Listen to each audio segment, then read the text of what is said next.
So am I about to sit Aaron Rodgers week 2?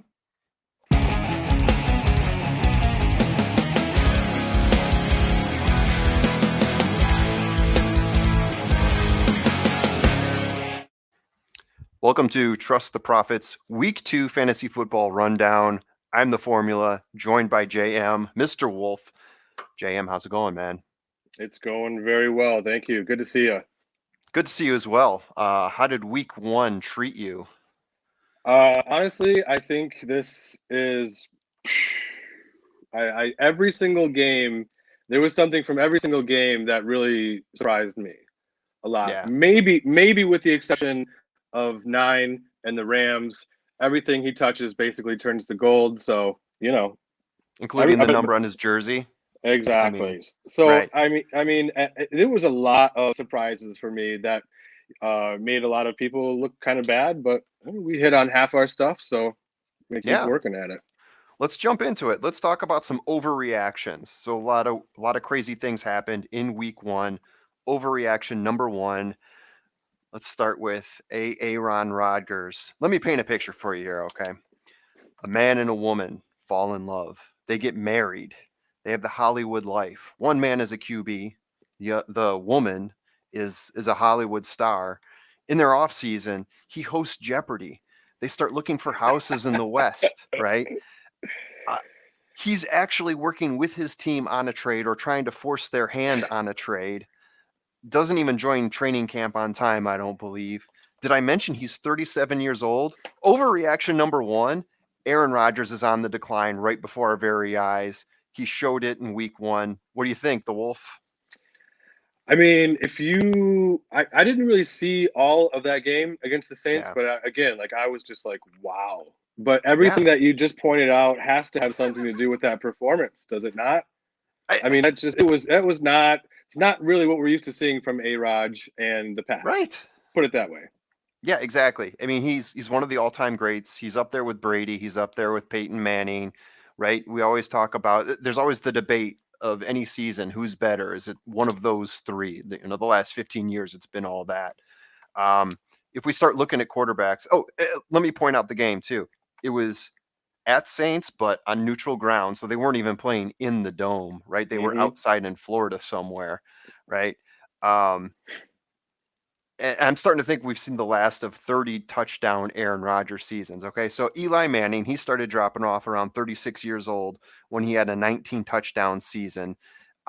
His best, I think, or the season before that at 35, he had 26, but that's Eli Manning. We could take a step back off of that. Brett Favre at 36 threw for 20 touchdowns and 29 interceptions.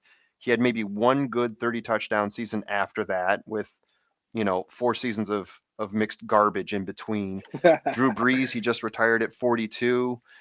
His numbers started declining at 38, but he was so damn efficient. We barely even knew it. He was always like the 75% efficiency passer. And then you got Peyton Manning. He retired at 39, which Rodgers is 2 years away from.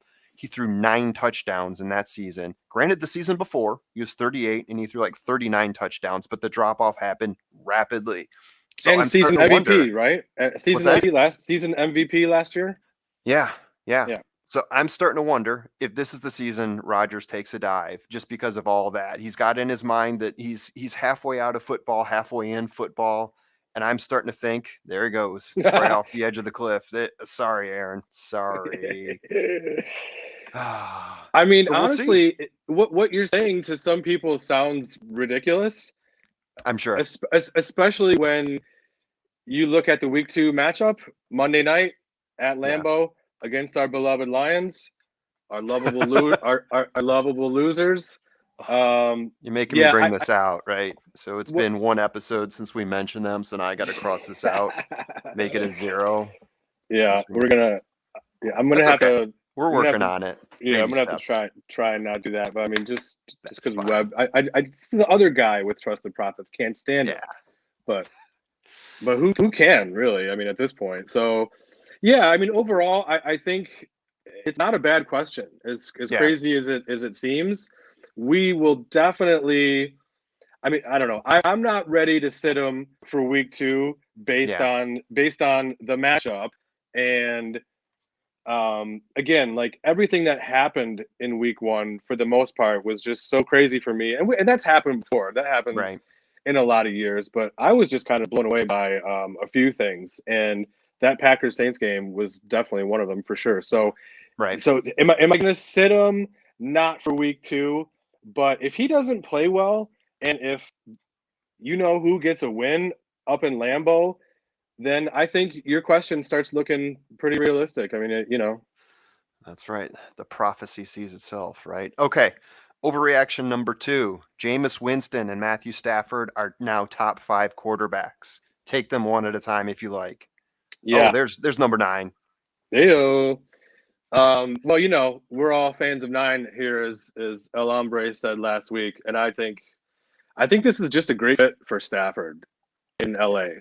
I mean, it really Oh yeah. is. Great defense, enough players around him on offense. I'm saying Rams are going to the Super Bowl.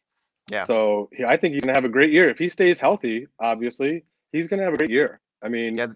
the way they started that game out, I was just like, of course, this is what happens when he Yeah. leaves and goes to LA. And he looked sharp. He looked really, really good. Yeah. I'm all in on Staff Train and the Rams this year.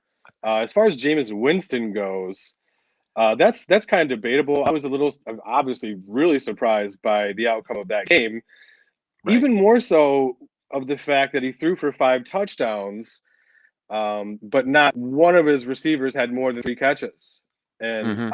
I'll get into that from a fantasy perspective in a little while. But Jameis Winston turning some heads in week one, that's for sure. I like Yeah. it. I like him moving forward. I think if you plug him in for week 2, it's not a bad move. Yeah. Yeah, I mean, he's already off to a good start because his touchdowns to interception ratio is 5-0. When have you ever heard that for Jameis Winston, right? It's So crazy without already, throwing 8 interceptions in the second quarter. I know. I'm not used to this Jameis Winston, but I like it. I'm with you. I think Matthew Stafford, when this season is all said and done, barring any injury, I think we're going to find out he's a top 5 quarterback. Um, certain people in certain areas have thought this for a while, that he had this potential, and now he's got the team around him that can do it. Jameis Winston, there's a few questions that are there, but I like the progress. I like to see what can happen here. Um, Finally, Joe Mixon and David Montgomery are top 5 rushers. These were your 2 leading rushers last week. Joe Mixon with I think 121 yards. David Montgomery with maybe 110 for the Bears. So what do you think? Are these guys that you're going to have to draft in the first round going forward? Well, again, like week one is just kind of like just can't get over what happened. And so both these running backs I thought were just kind of a little bit lower on the fantasy list. Yeah, Guys who you definitely drafted but weren't necessarily your number one guy, maybe. I mean, I think Mixon probably number one guy. yeah, Montgomery not so much. Probably more of a RB2 or flex play. But I don't know, Mixon struggled a little bit last year. He was hurt a lot of last year. yeah. Um, Injuries hurt the him for sure. the Bengals, the fact that they've got Burrow throwing to all these new wide receivers who look great for the most part against Vikings week one. It's hard to. I would say he's a guy that you're playing for sure and that you're Yeah, starting. Top 5 the rest of the way. I don't know. I think it's too early for that. But I mean, if you have him and you played him week one, you like what you see so far. yeah. With Montgomery, I have less faith in that whole situation because the Bears, I think, are in for a long season. They might have to I, rely on the run. But the thing I do like about Joe Mixon, especially in that game, 29 touches and 4 catches. So yeah, Burrow was throwing it around, but he was also looking Mixon's way, and handoffs, right? 29 touches. I mean, this is like NFL of the 90s. right, you like what you see from the Bengals offense for sure so far. Yeah. Yeah. So I so a little bit of my league information here. Right before the season started, somebody offered me Ezekiel Elliott and Joe Mixon for my Derrick Henry and Minnesota defense. And now I'm starting Wow. to think, in a league where I can only start one running back and one flex position, that maybe I should have accepted that offer after all. But anyway, it's a long season. We still got 16 weeks left. It That is. that was our overreactions. That was our Um, overreactions. Yeah, one thing I'll add real quick on overreaction. Yeah, please. On overreactions.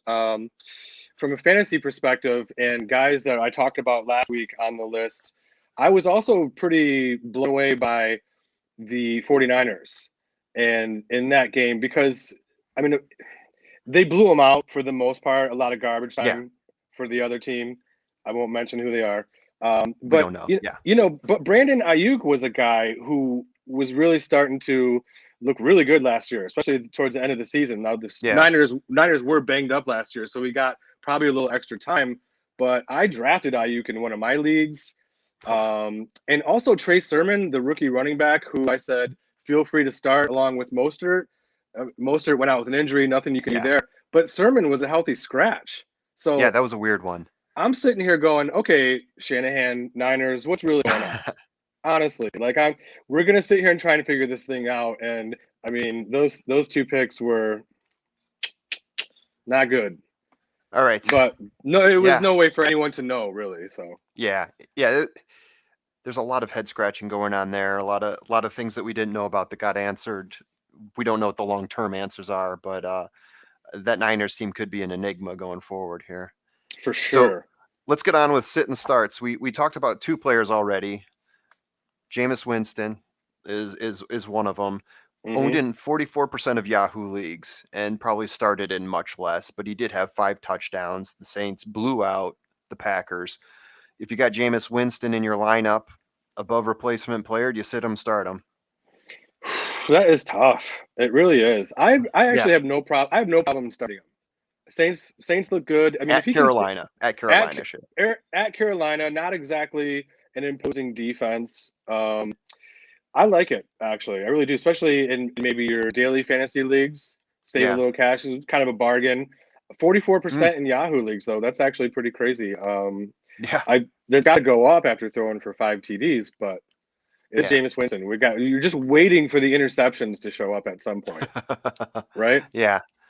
We've been trained and conditioned to believe that he's going to throw 30 interceptions in any given season. Right. So everyone's trying to figure this out, though, for the most part, for the beginning of the season. So I don't really have a huge problem throwing Winston in there for week 1. I really don't. Start him. Yeah. Depending on who your other quarterback is, Jameis Winston could definitely be a start. Aaron Rodgers, after seeing that stinker, he threw for 133 yards, 2 interceptions away, but it was on neutral ground. I don't want to say he got his receiver in Green Bay because I still look at that team and I don't think anyone can look at that and think, hey, this is the team that I got and this is the team I wanted, because there's a lot of aging players there. But is Aaron Rodgers a guy in Green Bay versus the Lions, given that performance, that you would even consider sitting? If I was Let me give you a situation. Joe Burrows is your backup. Do you sit Aaron Rodgers in place of Joe Burrows this week? Wow. Cincinnati. Well, we're all about hot takes here, right? We are all about hot takes. Yes. What Cincinnati is? Remind me. Cincinnati's playing at Chicago.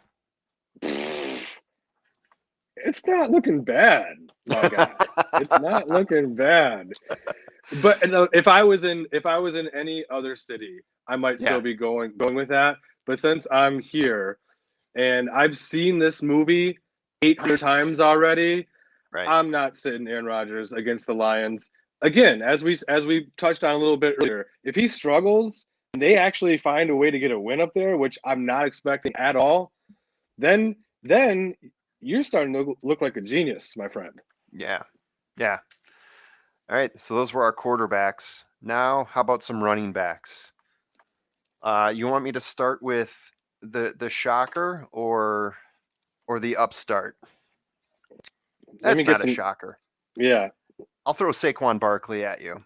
Yeah. So here's the situation. Saquon Barkley going into Washington Team Football, WTF. He had 11 touches for garbage last week. He's being eased back into the NFL. Is this a situation where you sit Saquon knowing what happened last week, knowing that last week Washington gave up only 90 yards rushing? I think you really have to consider it. Yeah. I really do. He's still banged up, and even though he made our top 10 list, I mean, that's just based on pure ability. That's based on a full year. Right. Based on Yeah. ability, based on what he did as a rookie, kind of taking the league by storm. I mean, he was second pick. We knew he was good. We knew they were going to feed him the ball. But yeah, with this whole knee thing, the fact that he's not 100% healthy, I think you really have to consider sitting him.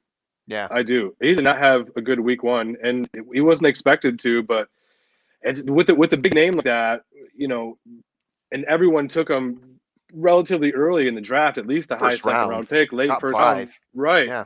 You don't want to be put in that situation, but hey, what are you going to do? He's not looking good. The Giants aren't looking good at all. Again, it might take him a couple of weeks to get rolling. Yeah. And based on the matchups, he's definitely going to start him. But at this point, I don't know. I'm going to say sit him. I really am. Yeah. I'm with you on that one. In fact, there's a player you can probably get off waivers now. He's owned in 11% of the leagues. I think you know where I'm going with this one. Eli Mitchell, who came in for Raheem Mostart, is playing at Philadelphia. What he did last week against you know who, 19 rushes, 104 yards, and a touchdown, and that's all in relief. So Eli Mitchell, is that a sit or a start? You think that maybe he did something in a good situation but didn't earn the start, or you think that he can sustain this and is maybe a better play even than Saquon Barkley? Yeah, I mean, I'm willing to take that route. I'm willing to start him over Barkley. Especially because Barkley's at Washington, and Yeah. their defense was phenomenal last year. And even though they lost in week one, Yeah. there's still no pushovers defensively. So Eli Mitchell at Philly, I like it. I like the fact that it sucks for Mostert, but it just Yeah. opens up another door, right? Another opportunity. And we already know Shanahan likes to use multiple running backs. He's going to be. I mean, who knows with how he treated week one? Maybe Mitchell doesn't get started. Maybe he's a healthy scratch, because I certainly didn't see that coming for Trey Sermon, which was the case. Right. Exactly. So, I had him on but my team, and I had him started at my flex position, and I lost by half a point. So you did not. I totally did. Yeah. Wow. More insider trading. Yeesh. I'm with you. I think Eli Mitchell, of course, barring any sort of Kyle Shanahan hissy fit, is probably a good start this week. 19 rushes, 104 yards, a touchdown. I think, that's really what you want to see in your main running back. All right, Yeah. let's move on to wide receivers. I got 2 of them for you. One is a mainstay. One is an up and down player. Let's start with Julio Jones. Don Julio, 3 catches, 6 targets, 29 yards. I believe this is his Titans debut. Not that impressive. Not many Titans were that impressive. If he's going up against Seattle in Seattle, is that even a consideration for a start for a guy that I think in most leagues was drafted in 3rd round? Yeah. Great question. I thought Julio was going to pay bigger dividends even in week one for the Titans. Cardinals really shocked the hell out of me. I don't love it at Seattle. I think he can be used more like a decoy for the most part. I mean, obviously he still has ability, but he is getting up there. He is injury prone. Yeah. I liked what he brought to that offense, because that offense was already surprisingly good. So, I still do like that, and I'm not really completely sold on the Seahawks being this juggernaut of a team, but I do like the way they played in week one. So it's a tough start for me. I really have to say Julio Jones. I feel like if you drafted him, you're gonna start him, but asking the question is completely legit. Of do I need to sit him? It is. It really is. I'm gonna go ahead and say start him, but not with a whole lot of confidence. I have a confession to make. This whole sit or start thing for wide receiver totally plays into my whole team, because the sit or start next wide receiver is a guy that I'm planning to put in place of Julio Jones, and that is Sterling Shepard of the New York Football Giants. This is a player that years ago when he was drafted, I think a lot of us were looking at. I mean, he was drafted in the 2nd round by the Giants. They were thinking he was going to be the guy that helps Eli Manning get out of his funk at age 52. And we never really saw it from him. He's been injured a lot. But this past week, 7 catches, 9 targets, 113 yards, and a touchdown. Wow, that's a pretty darn good production from Sterling Shepard. I mean, in terms I of agree. Sterlings, you've got Sterling Sharp, Sterling Marlin. Where does Sterling Shepard rank in all those? Right. So, is he a sit or a start? I like him. I think you can start him. I think this could possibly be one of those NFC East tough matchups. Washington losing Fitzmagic last week in week 1 was a bit concerning. Yeah. So now you got their backup, Hinkie, I think is who their backup is. I can't even remember their backup is. Mark Rippon, for all I know. Ooh, nice one. Deep pull. Yeah, no, I really actually like Sterling Shepard. I think obviously he's kind of their guy. Yeah. With Galladay still kind of banged up. I mean, like I said in one of the videos a few weeks ago, it seems like the Giants are stacked. How are they not playing better? I mean, actually Sterling Shepard's a guy I've had on a few of my fantasy teams throughout the years because you're not going to get burned that often. He's always going to at least come through with some kind of mid-range value and production for the most part. Again, these are good picks because they're really making you think about it. These aren't guys that are your top tier guys that you're like, well, of course I'm going to start them no matter what. But Sterling Shepard's a guy out there who's probably available in your leagues, probably a bargain play in daily fantasy as well. But I don't hate the matchup. I like it. I'm to start him. Yeah. I'm in the middle of making that decision now. So thank you for your help. All right. That's all the questioning from me. Anything else that you see on the waiver wire there? Anything else you think that is a good sit or a bad start? Well, we're not going to cover 24 players like we did last week. That's fine.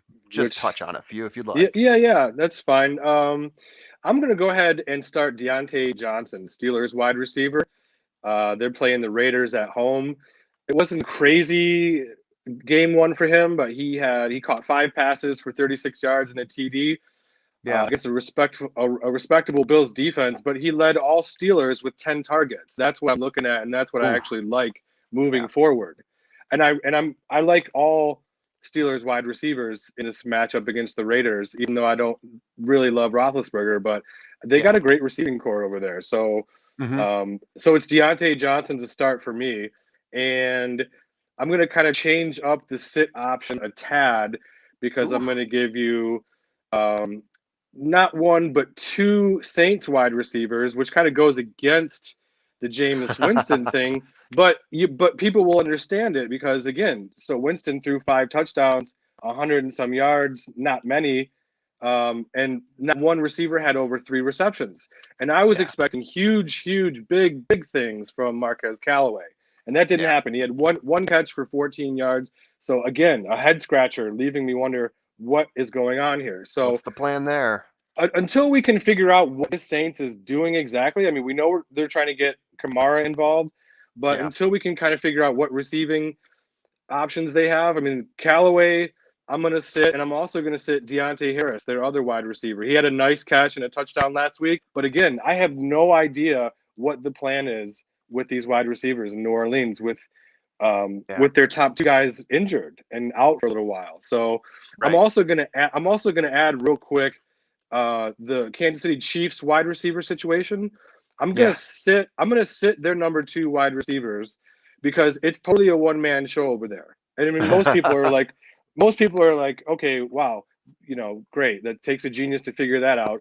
But it's a 2-man show. It's a 3-man show between Tyreek Hill, Travis Kelce, and Mahomes, really. Yeah. Outside of that, you might get, a 50-yard bomb from McCole Hardman or Jamarcus Robinson. But for weekly feast or famine, though. Yeah, weekly fantasy options, I'm sitting number 2 receivers for the Chiefs because who knows, right? Yeah. Thank you very much. Great insight on those.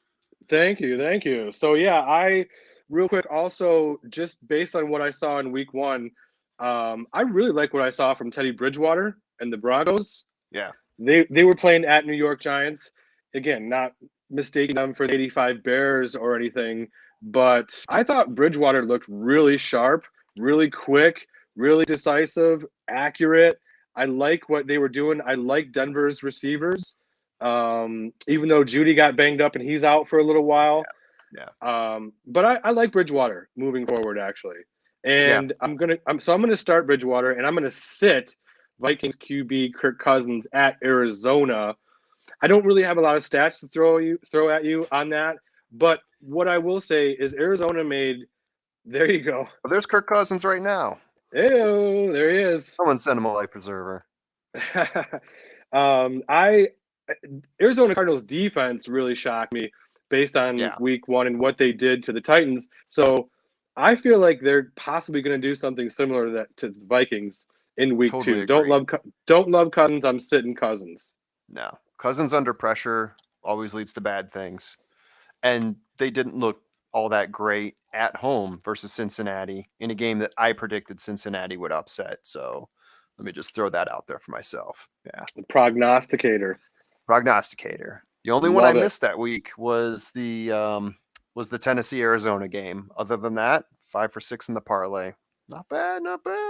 Nice work indeed. So JM, got anything else? That's going to wrap it up this week. We're not going to try and do a marathon for the most part. I think we covered some good ground here, some info that some people will find insightful. Got ways to win in week 2. All right. That is all from Trust the Profits in week 2. Thank you all for joining. Don't forget to hit the subscribe button, and we will see you in a week.